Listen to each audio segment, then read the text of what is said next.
श्री सद्गुरु महाराज की जय। महर्षि संत सेवी प्रवचन पीयूष से महर्षि संत सेवी परमहंस जी महाराज का प्रवचन। संतों का ज्ञान महान है। इस्लाम धर्म के प्रवर्तक हजरत मोहम्मद साहब थे। इनके साथ भी लोगों ने दुर्व्यवहार किया था। और की तो जाने दीजिए, इनके ही दो चाचा थे। इन चाचाओं ने इस्लाम धर्म को स्वीकार किया नहीं।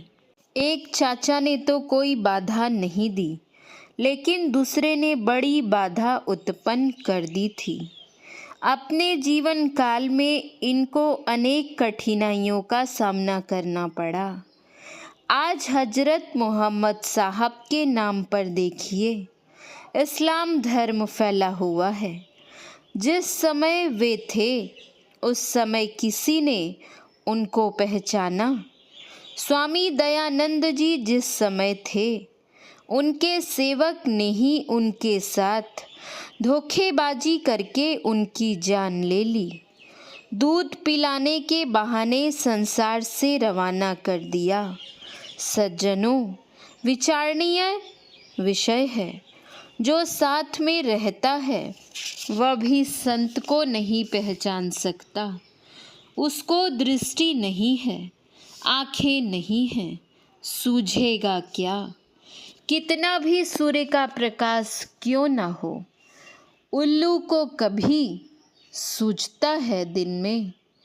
एक सूर्य के बदले 1000 सूर्य उग जाएं, लेकिन उल्लू को कभी आँख होने को नहीं, सूझने को नहीं।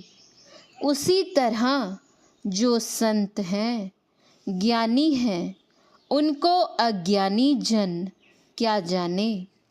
भगवान बुद्ध के मौसेरे भाई थे देवदत्त, जो भगवान के शिष्य भी थे। भगवान बुद्ध के साथ कितना दुर्व्यवहार और अत्याचार किया, क्या कहा जाए। भगवान को अन्य विरोधियों ने भी कम नहीं सताया। एक उल्टा नारी को बहकाकर भगवान बुद्ध के ऊपर चरित्रहीनता का दोषारोपण कर दिया। किंतु जो सत्य था सबके सामने प्रत्यक्ष हो गया और भगवान बुद्ध दोपहर के मार्तंड को भांति उद्भासित हो उठे। भगवान बुद्ध को मरवा डालने के लिए देवदत्त ने कम कुचेष्टा नहीं की, किंतु सब में वह विफल रहा। परमात्मा ने जिसको जितने दिनों का जीवन दिया है, उनके अंदर उसको कौन मार सकता है। जाको राखे साइया, मार सके न कोई। बाल न बांका करी सके, जो जग बैरी होए। मीराबाई भक्तिन हुई। उनके परिवार वालों ने ही उनको उल्टा कहकर अपमानित किया।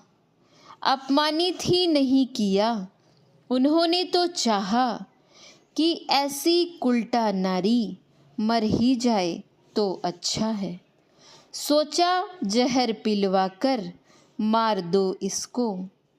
जहर का प्याला दे दिया गया मीराबाई को पीने के लिए। मीराबाई भगवान का चरणामृत कहकर उसको पान कर जाती है।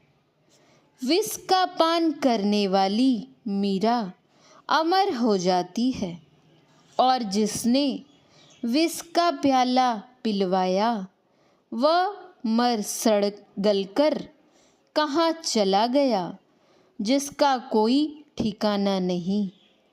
जब तक इस पृथ्वी तल पर अध्यात्म ज्ञान का प्रकाश रहेगा, तब तक मीरा अमर रहेगी। कबीर साहब की 72 कसनी प्रसिद्ध है। 72 तरहों से कबीर साहब को लोगों ने कष्ट दिया। खालसा इतिहास पढ़िए। नानक साहब के पंथ के गुरुओं के साथ क्या क्या हुआ, कितने कितने कष्ट झेलने पड़े हैं उन गुरुओं को, लेकिन फिर भी उन गुरुओं ने अपने धर्म को छोड़ा नहीं। अपना सिर देकर आत्मज्ञान का प्रचार और प्रसार किया। 9वें गुरु तेग बहादुर जी महाराज ने तो स्पष्ट कहा, धर्म हेतु साका जिन किया, शीश दिया पर सार न दिया। अयोध्या में हुए संत पलटू दास जी महाराज। दुष्टों ने उनको पकड़कर जलती हुई आग में फेंक दिया। संत को कौन पहचानता है? जिन्होंने पहचाना उसका कल्याण हुआ। शम्स तबरेज ने अपनी खाल खिंचवाई और मंसूर ने अपने को सूली पर लटकवाया, लेकिन सत्य धर्म का त्याग नहीं किया। एक गुरु भक्तिन थी सहजोबाई। उसका विवाह हो चुका था। उसकी ससुराल जाने की तैयारी हो रही थी। कोई महिला उसको वस्त्रालंकार से सुसज्जित कर रही थी और कोई उसके बाल को संवार रही थी। उसी समय संयोगवश उसके गुरु संत चरणदास जी महाराज का पदार्पण होता है। सहजोबाई की साज सवार को देखकर संत चरणदास जी महाराज के श्री मुख से यह वाणी निसृत होती है, चलना है रहना नहीं, चलना विश्वाविश,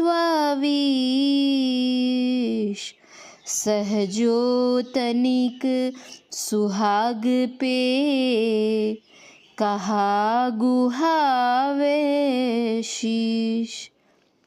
जैसे सूखी दिया सलाई पर काठी घिसने से वह भग करके जल उठती है, उसी तरह गुरु वाक्य रूपी काठी के घर्षण से सहजोबाई के पूर्व जन्म के शुभ संस्कार जग गए।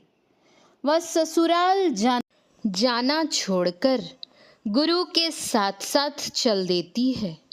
गांव समाज में गुरु और शिष्य दोनों की कड़ी आलोचना और काफ़ी निंदा हुई, किंतु आगे चलकर जैसे बादल से निकलकर सूर्य चमकता है, वैसे ही दोनों यानी चरणदास जी महाराज और परम गुरु भक्तिन सहजोबाई का यश प्रकाश संसार में फैल गया।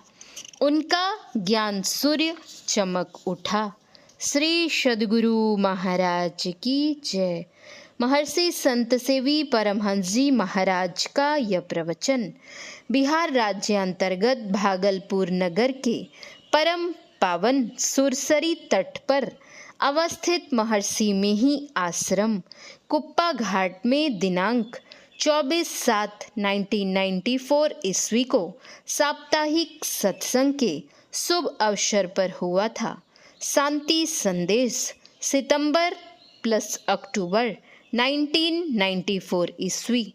महर्षि संत सेवी परमहंस जी महाराज के प्रवचन का कुछ अंश पढ़ा गया है। श्री सद्गुरु महाराज की जय। श्री सद्गुरु महाराज की जय। श्री सद्गुरु महाराज की जय।